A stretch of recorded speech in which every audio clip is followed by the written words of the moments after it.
Question number 29 से करेंगे आज। देखिए यहाँ पर treatment of reserves and accumulated profits losses से रिलेटेड क्वेश्चन है। पहले हम देख लेते हैं कि रिजर्व और एक्यूमुलेटेड प्रॉफिट एंड लॉसेस का ट्रीटमेंट करने के लिए कौन सी एंट्रीज करनी पड़ती हैं और कितने मेथड से इसका एडजस्टमेंट किया जा सकता है। तो देखिए reserve, accumulated profit and losses, इसका एडजस्टमेंट करने के दो तरीके हैं। पहला तो ये है कि आप इनको डिस्ट्रीब्यूट कर दीजिए पार्टनर्स में, क्योंकि जो रिटायरिंग पार्टनर है उसको तो उसका हिस्सा चाहिए ही, इसलिए जितने भी रिजर्व हैं या एक्यूमुलेटेड प्रॉफिट और लॉसेस हैं उन्हें सारे पार्टनर्स में ही बांट के उनका जो अकाउंट है वो क्लोज कर दिया जाता है। तो पहला तो डिस्ट्रीब्यूशन वाला मेथड हो गया। तो देखिए डिस्ट्रीब्यूशन में अगर रिजर्व है, रिजर्व कौन सा, जो फ्री रिजर्व है जिसके अगेंस्ट कोई क्लेम नहीं है, जो फ्री रिजर्व है वो, और जो P&L का क्रेडिट बैलेंस है, ये दोनों ही गेन है, प्रॉफिट है, इसलिए इनको डिस्ट्रीब्यूट जब करेंगे तो एंट्री होगी रिजर्व अकाउंट DR, और अगर P&L का क्रेडिट बैलेंस है तो उसे भी बांटने के लिए DR करेंगे to all partners capital account, all partners capital या करंट अकाउंट, जिसमें कि रिटायरिंग पार्टनर भी इंक्लूड होगा। और किस रेशियो में बांटेंगे, जो भी उनका ओल्ड रेशियो है उसमें हम डिस्ट्रीब्यूट कर देंगे।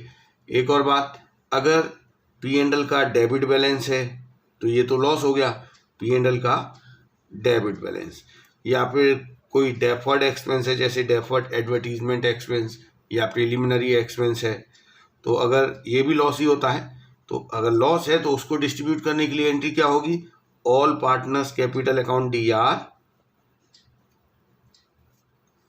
To P&L account to deferred expense. तो देखिए यहाँ भी हम इसे ओल्ड रेशियो में ही बांटेंगे जो इनका रेशियो है। एक तो ये तरीका हो गया कि आप रिजर्व, P&L या P&L का डेबिट बैलेंस या डेफर्ड एक्सपेंस इनको बांट दीजिए, इनका अकाउंट क्लोज हो जाएगा। आफ्टर रिटायरमेंट जो नई बैलेंस शीट बनेगी उसमें ये रिजर्व और एक्यूमुलेटेड प्रॉफिट लॉसेस के बैलेंस दिखाई नहीं देंगे, क्योंकि हमने उन्हें बांट के पार्टनर्स में खत्म कर दिया है। एक दूसरा मेथड भी है, विदाउट अफेक्टिंग बुक वैल्यूज। तो देखिए इस मेथड में क्या होता है कि जितने भी रिजर्व या एक्यूमुलेटेड प्रॉफिट या लॉस हैं उन्हें पार्टनर्स में बांटते नहीं हैं, क्योंकि जो रिमेनिंग पार्टनर्स हैं वो चाहते हैं कि ये रिजर्व और P&L का डेबिट या क्रेडिट जो भी बैलेंस है वो after the retirement of a partner नई बैलेंस शीट में एज इट इज दिखाई दे।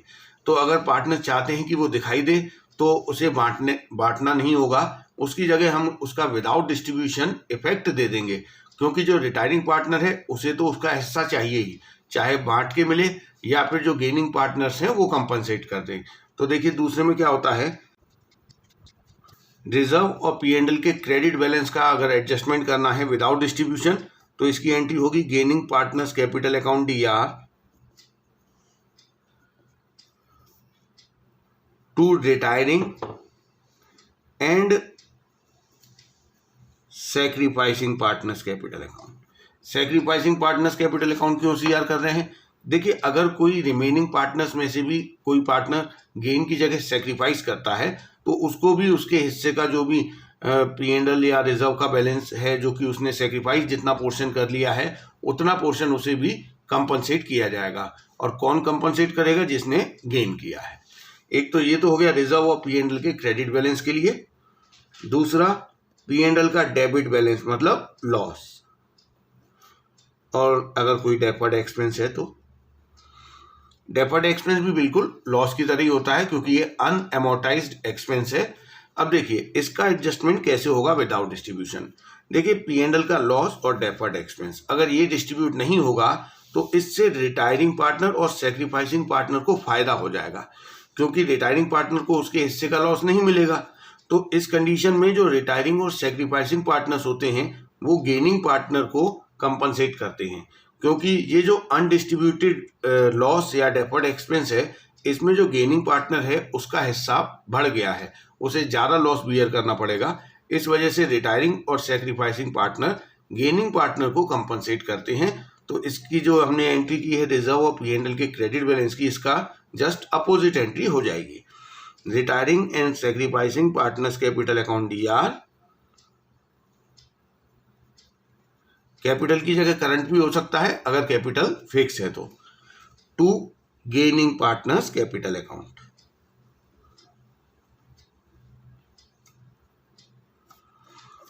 तो ये एंट्री होती हैं रिजर्व और एक्यूमुलेटेड प्रॉफिट लॉसेस के ट्रीटमेंट की। अब आपने इन्हें समझ लिया है। अब हम क्वेश्चन नंबर 29 से करना स्टार्ट करेंगे। तो देखिए ये है question number 29। X Y Z ये पार्टनर है, इनका प्रॉफिट शेयरिंग रेशियो है 3, 2 और 1। जेड फर्म से रिटायर हो गया है 1 अप्रैल 2022 को, और जिस दिन जेड रिटायर हुआ है उस दिन ये देखिए बैलेंस दिए हुए हैं। जनरल रिजर्व का बैलेंस दिया है, P&L का दिया है, वर्कमैन कंपनसेशन रिजर्व का दिया है, और ये एम्प्लॉइज प्रोविडेंट फंड का भी बैलेंस दिया है। देखिए ये जो एम्प्लॉइज प्रोविडेंट फंड है ये कोई फ्री रिजर्व नहीं है जो कि पार्टनर्स में बांट दिया जाए, ये तो एक लायबिलिटी है। इस पर फर्म के एम्प्लॉइज का अधिकार है, इस पर पार्टनर्स का राइट नहीं है। तो यहाँ देखिए जनरल रिजर्व है, P&L का डेबिट बैलेंस है, और वर्कमैन कंपनसेशन रिजर्व है 24,000, which was no more required.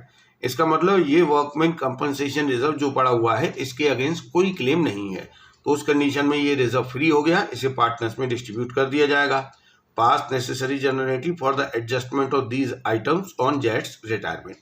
देखिए जेड के रिटायरमेंट के टाइम हमें जनरल रिजर्व, P&L और WCR का एडजस्टमेंट करना है।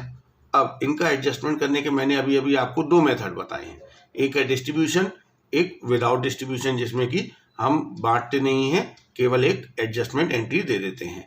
लेकिन जब तक आपको ये नहीं कहा जाएगा कि विदाउट डिस्ट्रीब्यूशन हमें एडजस्टमेंट करना है, या फिर जब तक ये नहीं कहा जाएगा कि adjust this reserve and accumulated profit losses without affecting the book values, तब तक हम इसे डिस्ट्रीब्यूशन वाले मेथड से ही एडजस्ट करेंगे। तो पहले हम जनरल रिजर्व को बांट देते हैं। एंट्री होगी general reserve account DR to X Y Z.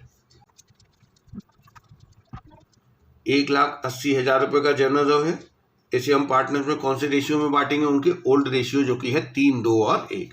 तो 3, 2, 1 में बांटेंगे। देखिए ये आएगा 90,000, इसको मिलेगा 60,000 और इसको मिलेगा 30,000। इसके बाद देखिए जो P&L का बैलेंस दिया है 30,000, ये डेबिट बैलेंस है। डेबिट बैलेंस लॉस है, लॉस बटेगा तो पार्टनर्स का कैपिटल अकाउंट DR होगा। तो X Y Z capital account DR to P&L।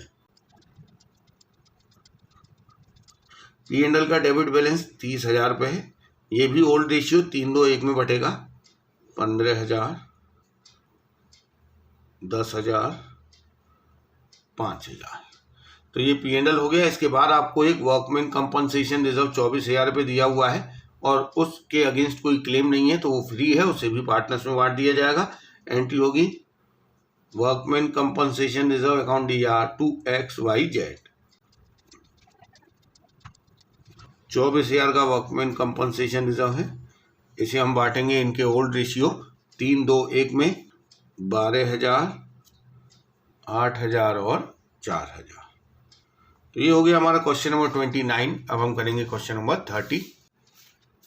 आशा, नवीन और शालिनी 3 पार्टनर हैं, 5, 3, 2 इनका रेशियो है। Goodwill appeared in their books 80,000, ये एग्जिस्टिंग गुडविल है। सबसे पहले हम इसी को राइट ऑफ करेंगे। जनरल रिजर्व पड़ा हुआ है 40,000, इसे डिस्ट्रीब्यूट कर दिया जाएगा। Naveen decided to retire from the firm.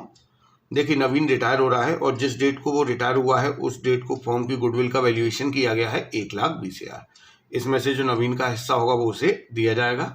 नया प्रॉफिट शेयरिंग रेशियो आशा और शालिनी का डिसाइड हुआ है 2 और 3। देखिए आपको न्यू रेशियो दिया हुआ है, ओल्ड रेशियो भी दिया है, तो हमें यहाँ पे पहले गेनिंग रेशियो निकालना पड़ेगा, क्योंकि गुडविल का एडजस्टमेंट करने के लिए हमें पता होना चाहिए कि कौन गेन कर रहा है। जर्नल एंट्रीज बतानी है, तो पहले एग्जिस्टिंग गुडविल राइट ऑफ करेंगे, जर्नल रिजर्व डिस्ट्रीब्यूट करेंगे, उसके बाद जो फ्रेशली वैल्यूड गुडविल है उसमें से रिटायरिंग पार्टनर को उसका हिस्सा दिया जाएगा। और कौन देगा, जिन्होंने गेन किया है। तो पहले तो हम एग्जिस्टिंग गुडविल को राइट ऑफ कर लेते हैं। एग्जिस्टिंग गुडविल को राइट ऑफ करने की एंट्री होगी all partners capital account DR to goodwill account. All partner मतलब आशा, नवीन और शालिनी। 80,000 रुपये से गुडविल अकाउंट को हमें राइट ऑफ करना है। इनका ओल्ड रेशियो है 5, 3 और 2। इसी रेशियो में हम गुडविल को राइट ऑफ करेंगे। तो इसके हिस्से में DR होगा 40,000, 24,000 और 16,000। तो ये तो एग्जिस्टिंग गुडविल राइट ऑफ हो गई। इसके बाद जो जनरल रिजर्व का बैलेंस पड़ा हुआ है 40,000, ये हम पार्टनर्स में डिस्ट्रीब्यूट कर देंगे। एंट्री होगी general reserve account DR to Asha's capital, to Naveen's capital, to Shalini's capital. 40,000 का जनरल रिजर्व है, ये भी इनके ओल्ड रेशियो 5-3-2 में डिस्ट्रीब्यूट हो जाएगा। 20,000, 12,000 और 8,000। अब देखिए जनरल रिजर्व का तो एडजस्टमेंट हो गया, अब हमें जो फ्रेशली वैल्यूड गुडविल है at the time of retirement of Naveen, उसका एडजस्टमेंट करना है। नवीन को उसके हिस्से की गुडविल दी जाएगी। कौन देगा? जिन्होंने नवीन के शेयर को गेन किया है। तो हमें यहाँ पर गेनिंग रेशियो निकालना पड़ेगा।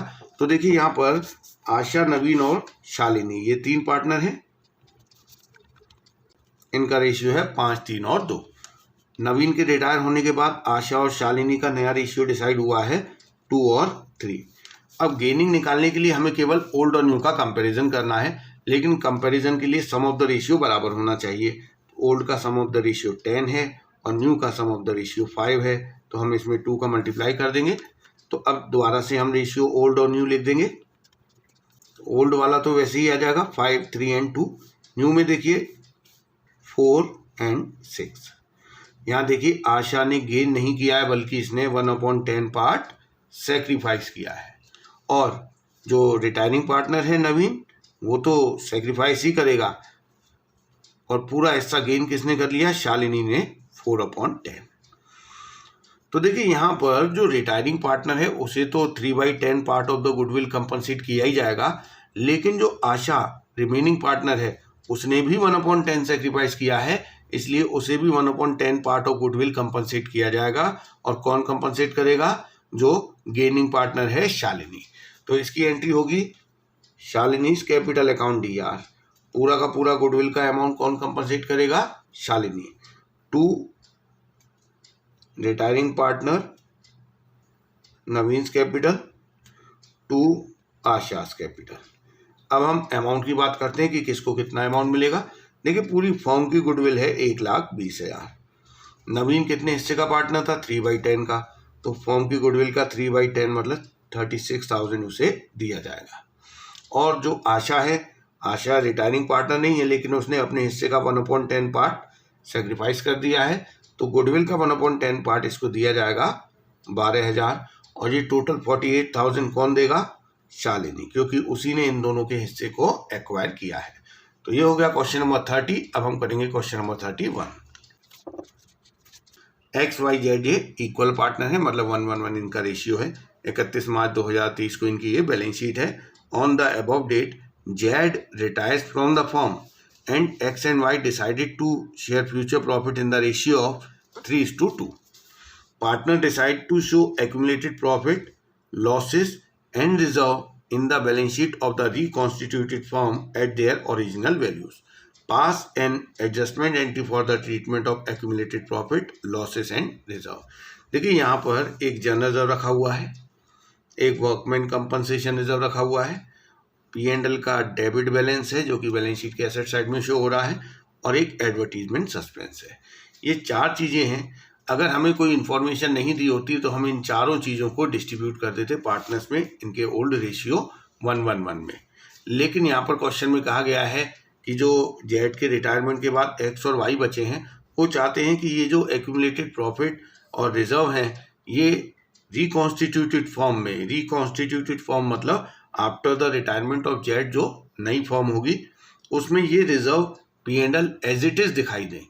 इसका मतलब इनका एडजस्टमेंट हमें करना होगा विदाउट डिस्ट्रीब्यूशन।